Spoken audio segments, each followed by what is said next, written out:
But before Caitlin Clark's season-ending injury, WNBA tickets were averaging $89. The moment she went down, price crashed nearly 30%, plummeting to $62 a seat.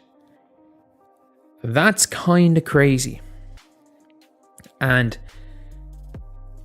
there's a lot of reasons for this, but obviously the biggest reason. The WNBA is facing a major crisis.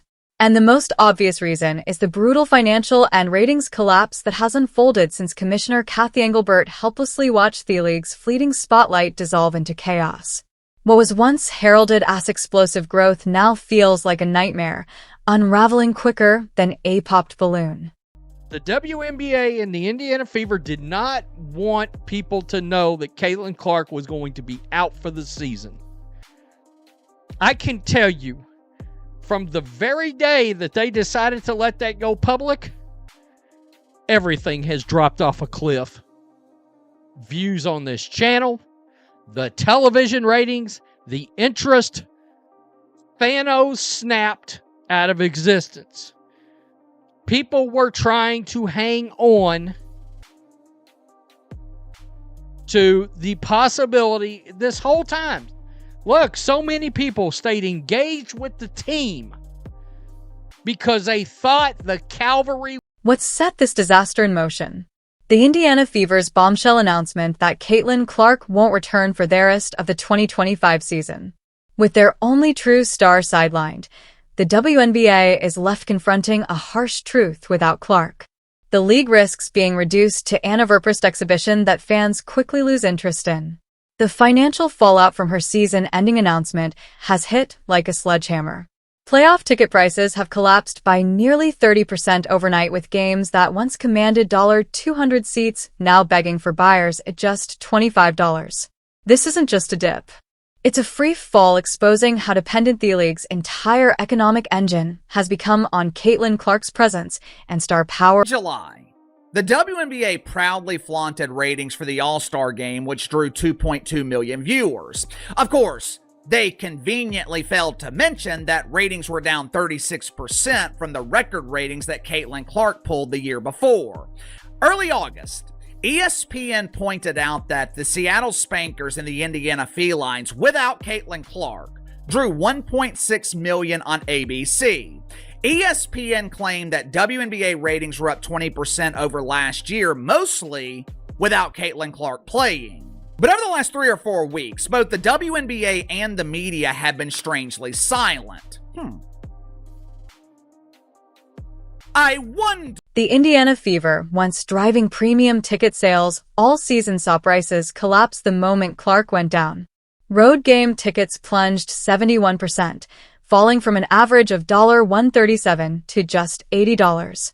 This is a full-blown market crash, a glaring reminder that the WNBA's lifeline rests almost entirely on the shoulders of one transcendent player. The 2025 WNBA season was hyped as the league's big breakthrough, a year off record crowds and unprecedented revenue. Instead, it's turned into a brutal lesson in how quickly a house of cards can collapse. Clark, who never missed a single game in college or her rookie year, was sidelined after just 13 appearances in 2025 due to serious injuries, ripping the heart out of the league. The so-called arrival of the WNBA is now exposed as smoke and mirrors, completely dependent on one star's gravitational... WNBA are currently treading dangerous waters. It's sharks out there, y'all. It is sharks out there in the deep ends of that water. Reality is hitting, and the playoffs have the potential to expose even more. Ratings could potentially crash in this year's WNBA playoffs without Caitlin Clark. Networks have their eyes peeled to what is going on, and ticket prices plummeted 30% while Caitlin Clark was out with Clark gone, the numbers don't just dip, they crater, dragging the league back to its usual irrelevance. The financial fallout leaves no room for denial. While playoff ratings are going to be a flaming ass fire, the most damaging aspect of this crisis is the immediate financial impact. It's the complete evaporation of sports media interest in the WNBA. Major networks and sports commentators who have been treating the league as must-cover content are now cooling off faster than ice cream in a freezer.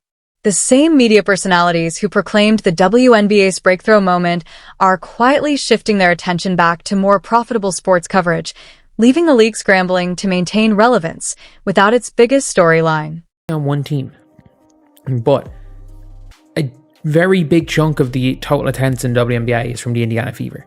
They have the second highest home attendance, and teams are literally moving arenas. So yeah, a lot of teams, whether it be the Lynx opening the Upper Bowl, whether it be the Wings, the Dream, the Sky, all of these teams moving games. All of these teams are moving games for the Indiana Fever, regardless of who it is. They all have to sell those seats. And a lot of people don't want to go, and it's super cheap. Like, it's a lot easier to fill a 10,000 seat arena without Caitlin Clark than to fill 20,000. So you're going to have to find a way to do it anyway, which is what a lot of people are going to be doing, trying to sell tickets. Sports media outlets that had dedicated significant coverage to the WNBA throughout Clark's meteoric rise are now reducing their segments, with some networks reportedly pulling WNBA content entirely from prime programming slots. The brutal reality is that sports media follows ratings and fan engagement. And without Clark generating headlines and viral moments, the WNBA has lost its hook for mainstream audiences. ESPN, which had invested heavily in WNBA coverage during the Clark era, now faces the uncomfortable truth that their programming decisions were entirely dependent on one player's star power. WNBA playoffs begin on Sunday.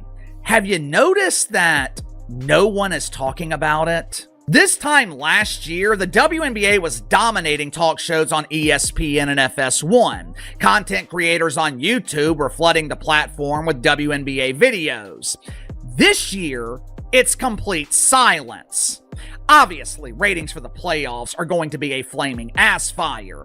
But if I'm the WNBA, I am concerned about... Perhaps the most telling indicator of the league's desperation is how viewership numbers have completely collapsed without Clark on the court. Games that would have drawn over 1.8 million viewers with her are now struggling to reach 200,000, a staggering 89% decline. That demonstrates just how artificially inflated the league's popularity had become. Even matchups between supposed rivals like the Chicago Sky and Indiana Fever, which previously generated massive ratings battles between Clark and Angel Reese, are now drawing audiences so small that networks are reluctant to release the embarrassing viewership data. He talked about Jason Whitlock disowning the WNBA. True to his word, hasn't spoken a lick about the WNBA since. Colin Cowherd trashing the WNBA. It's Caitlin Clark and only Caitlin Clark. Last year, he used to lead shows talking Caitlin Clark, talking WNBA. This year, with her injury, didn't even bother wasting more than 10 minutes talking about the WNBA this year. No Shanae, no Elle Duncan, no Monica McNutt, no. The ticket price collapse extends far beyond just Indiana Fever games.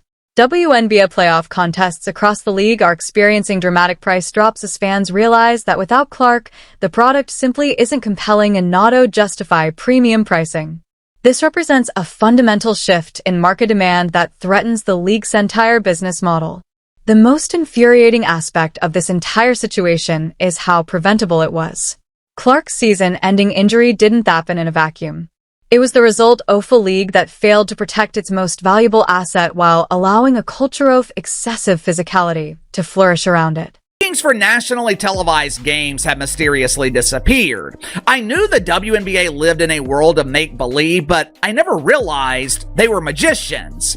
It seems when ratings fail to meet expectations, the WNBA makes ratings disappear faster than pants at the Butt Bongo Festival. Sports Media Watch, which is the go-to source for sports ratings, Sports Media Watch, they have not updated WNBA ratings since quad injuries in May due to multiple groin injuries throughout the summer. Clark's body broke down under the relentless physical targeting that the WNBA not only allowed but seemingly encouraged. The league that should have been building protective systems around their golden ticket instead watched passively as their entire financial future was systematically destroyed by poor officiating and inadequate player protection protocols.